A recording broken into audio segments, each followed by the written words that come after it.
بسم اللہ الرحمن الرحیم۔ السلام علیکم۔ آج ہم جس زیارت کے بارے میں بات کریں گے وہ ہے غار ثور۔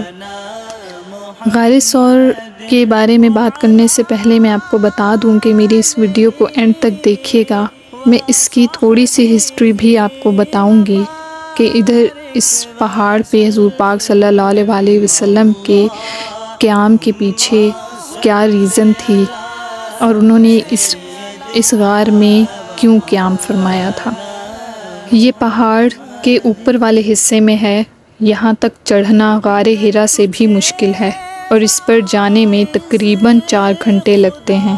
یہ وہ مقام ہے کہ جہاں رسول اللہ صلی اللہ علیہ وآلہ وسلم اور حضرت ابو بکر صدیق نے مکہ معظمہ سے مدینہ منورہ ہجرت کرتے وقت 3 دن تک پناہ لی تھی۔ جب قریش مکہ نے دیکھا کہ رسول صلی اللہ علیہ وآلہ وسلم کو انصار مدینہ کی تائید و نصرت حاصل ہو گئی ہے جس پر قریش کا کوئی زور نہیں ہے، تو انہیں خطرہ محسوس ہوا کہ حضرت صلی اللہ علیہ وآلہ وسلم ترک وطن کر کے مدینہ منورہ پہنچ جائیں گے، جس کے بعد ان کے متعلق ان کی کوئی تدبیر کارگر ثابت نہ ہو سکے گی۔ لہٰذا وہ دارالندوہ میں جمع ہوئے جو قصی بن کلاب کا گھر تھا۔ قریش مکہ جب بھی کوئی کام کرتے تھے تو اسی میں مشورہ کرتے تھے۔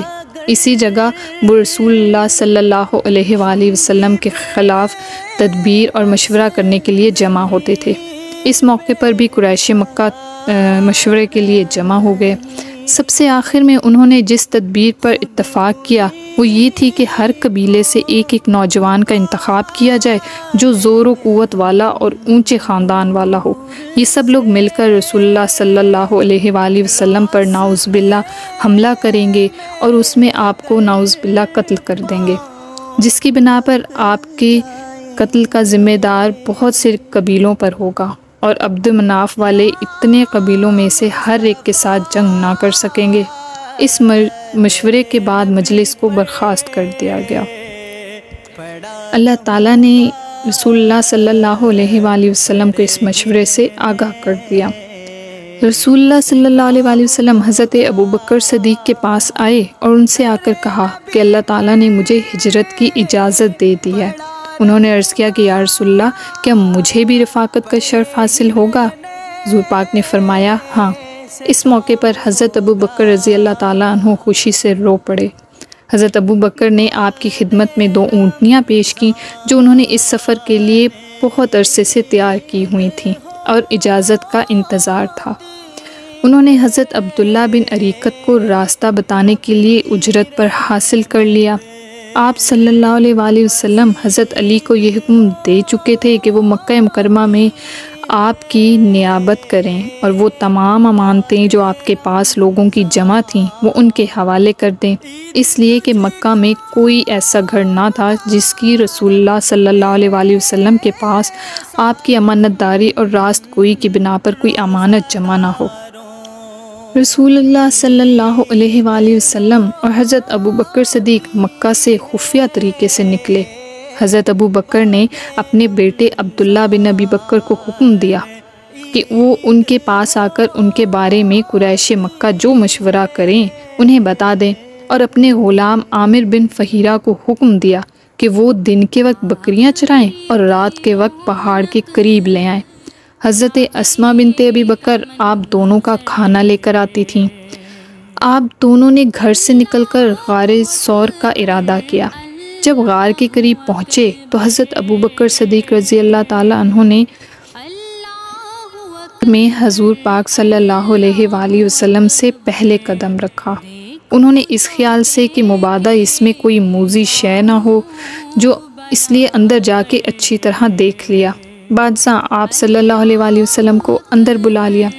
اسی وقت اللہ تعالیٰ نے ایک مکڑی کو بھیجا جس نے غار اور اس کے درخت کے درمیان جو غار کے منہ پر تھا جالا بون دیا، اور رسول اکرم صلی اللہ علیہ وآلہ وسلم اور حضرت ابو بکر دونوں اس غار میں پناہ لے لی۔ پھر اللہ تعالیٰ نے 2 جنگلی کبوتروں کو حکم دیا جو اپنے پر پھیلائے ہوئے آئے اور مکڑی کے جالے اور درخت کے درمیان آ کر بیٹھ گئے۔ مشرکین نے رسول اللہ صلی اللہ علیہ وآلہ وسلم کے قدموں کے نشانات کا تعقب کیا۔ جب یہ لوگ یہاں تک پہنچ گئے تو انہیں شک ہو گیا۔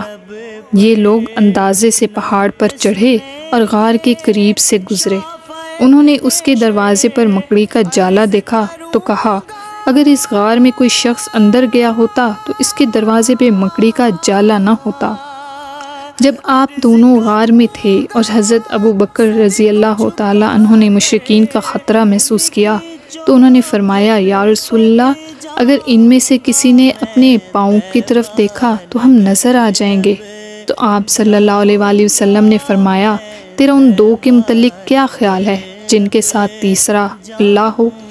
اسی کے متعلق قرآن مجید میں ہے، آپ دو میں سے دوسرے تھے جب آپ دونوں غار میں تھے، جب آپ اپنے ہمراہی سے کہہ رہے تھے کہ تو غم نہ کر، یقیناً اللہ ہمارے ساتھ ہے۔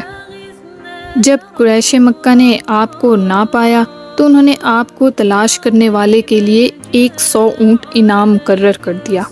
آپ دونوں 3 دن تک غار میں رہے۔ بعد ازاں آپ دونوں وہاں سے نکل کر مدینہ منورہ کی طرف چل دیے۔ ان کے ساتھ عامر بن فہیرہ اور ایک مشرک بھی تھا جس کی خدمات حضرت ابو بکر نے رسول اللہ صلی اللہ علیہ وآلہ وسلم کے لیے اجرت پر حاصل کی ہوئی تھیں، اور وہ انہیں ساحل سمندر کے کنارے سے لے کر چلا۔ سراقہ بن مالک کو لالچ اور حرص نے رسول اللہ صلی اللہ علیہ وآلہ وسلم کا تعاقب کرنے پر آمادہ کیا تاکہ آپ کو واپس لا کر قریش مکہ سے 100 اونٹ حاصل کر سکے۔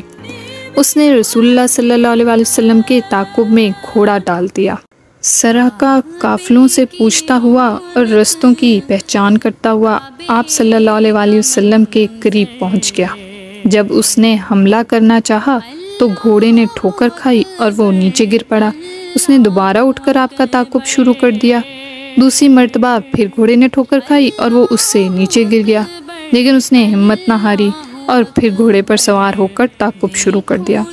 جب اس نے ان حضرات کو اور انہوں نے سراقہ کو دیکھ لیا تو سراقہ کے گھوڑے نے تیسری بار پھر ٹھوکر کھائی اور وہ نیچے گر پڑا۔ اس کے دونوں ہاتھ زمین میں دھس گئے اور اسے حضور پاک صلی اللہ علیہ وآلہ وسلم اور حضرت ابو بکر صدیق کے پیچھے ایک بگولا سا نظر آیا۔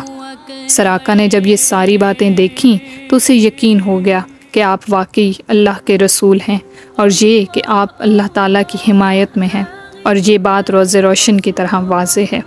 اس نے آپ کو آواز دی اور کہا میں سراقہ بن مالک ہوں، میں آپ سے کچھ عرض کرنا چاہتا ہوں، ذرا ٹھہر کر میری بات سنیے، بخدا میں آپ کی مرضی کے خلاف کچھ نہ کروں گا۔